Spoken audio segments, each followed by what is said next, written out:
So in this lecture we will be discussing about the investigation and management of endometriosis. This is the part 2. तो इसमें पहली investigation आती है laparoscopy. ये gold standard investigation है. इससे हम सीधे डिटेक्ट कर सकते हैं, डायग्नोज कर सकते हैं एंडोमेट्रोसिस. हम पता लगा सकते हैं उसकी साइट क्या है, स्टेजिंग कर सकते हैं और बायोप्सी ले सकते हैं. एज वेल एज हम सर्जिकली ट्रीट कर सकते हैं एंडोमेट्रोसिस को bye it's removal and oblation. Okay. Second is कि CA-125 मार्कर जो होता है वो रेज्ड होता है in endometriosis. The level is more than 35 unit per millilitre. ठीक है. और ये जितने मतलब इसका जो अमाउंट है कि ये कितना रेज्ड है वो डायरेक्टली प्रोपोर्शनल होता है एक्सटेंट ऑफ डिजीज से. बट CA-125 जो है वो स्पेसिफिक नहीं है. ठीक है. क्योंकि ये बहुत सारी दूसरी कंडीशंस में भी रेज्ड होता है. ठीक है. और हम एज अ फॉलो अप भी इसको यूज कर सकते हैं इस मार्कर को कि रीअकरेंस हुई है कि नहीं after the treatment. Next investigation is ultrasound, MRI, CT scan. ठीक है. मतलब आफ्टर लेप्रोस्कोपी हम अल्ट्रासाउंड, MRI, CT स्कैन कर सकते हैं. ठीक है. तो और उसके अलावा कलर डॉपलर है. कलर डॉपलर फ्लो है. कलर डॉपलर फ्लो से हमें वेस्कुलैरिटी पता चल जाएगी. सी अब इसमें फाइंडिंग्स क्या आते हैं. जो सिस्ट होता है वो इको फ्री सिस्ट होता है. ठीक है. हाई डेंसिटी इको क्लॉट्स मिल सकते हैं. मल्टीपल सिस्ट ऑब्जर्व हो सकते हैं विथ इरेगुलर वॉल्स. ठीक है. Echo free cyst, high density echo clots, multiple cyst and irregular walls. After that हम लोग सिग्मोइडोस्कोपी करते हैं, सिस्टोस्कोपी करते हैं. ठीक है. टू कंफर्म की वेदर इन्वेजन हुआ है ब्लैडर में कि नहीं. ठीक है. इन्वेड किया है ब्लैडर में कि नहीं. ठीक है. Then after that anti endometrial antibodies. ठीक है. एंटी एंडोमेट्रियल एंटीबॉडीज जो है वो पेरिटोनियल फ्लूइड, एंडोमेट्रियल फ्लूइड और सीरम में मिलती है. TNF, tumour necrotic factor, is raised in this case. So investigations थे ये कुछ.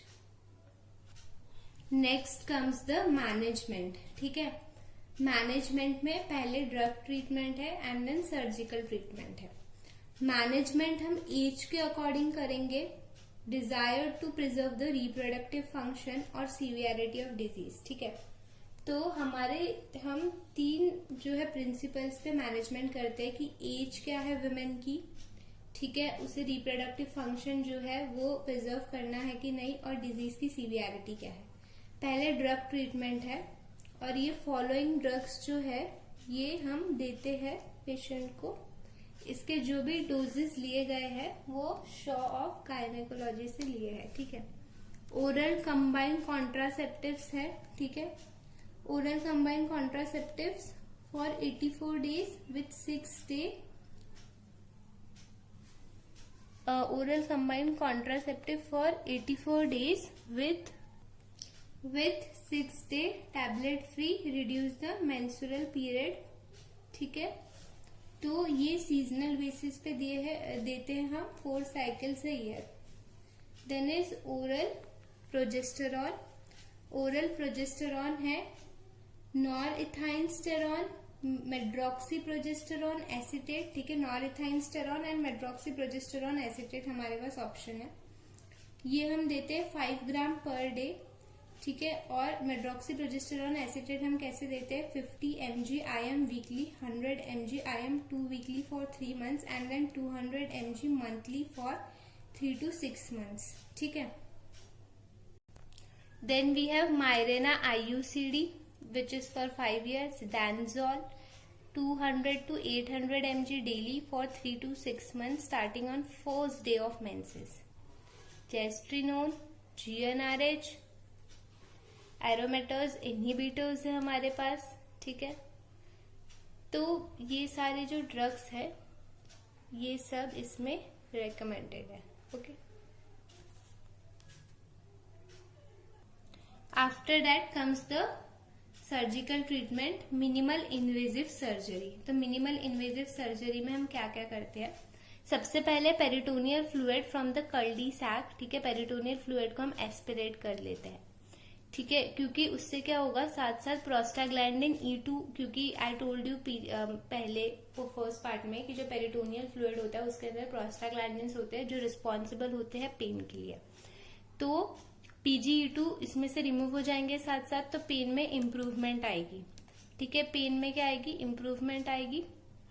Then after that laparoscopically adhesions break करने हैं। ठीक है, इसका फायदा क्या होगा, फेलोपियन ट्यूब पेटेंट रहेंगे एंड सेम पेन में इम्प्रूवमेंट आएगी। ठीक है, after that destruction of the endometrial implants. अब जो भी एंडोमेट्रोसिस में जहां जहां इम्प्लांट्स हुए थे वो हम डिस्ट्रक्शन करेंगे। ठीक है, तो अगर वो 3 सेंटीमीटर से छोटे हैं साइज में तो डायथर्मी, कॉट्राइजेशन, वेपराइजेशन एंड एनडीवाईजी लेजर ये यूज करके हम उनका डिस्ट्रक्शन कर सकते हैं। ठीक है,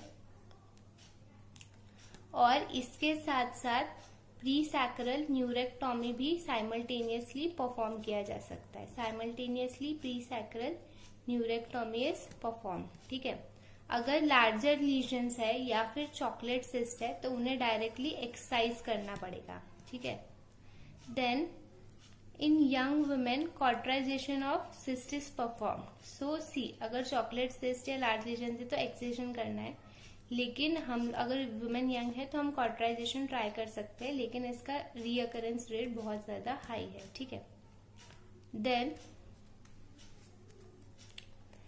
एक प्रोसीजर है LUNA, LUNA, laparoscopic uterosacral nerve ablation. ठीक है, अगर मिडलाइन पेन होता है एंडोमेट्रोसिस में तो हम ये करते हैं लैप्रोस्कोपिक यूटेरोसैक्रल नर्व अब्लेशन। ठीक है, so after the minimal invasive surgery हम मेजर सर्जरी की बात करते हैं।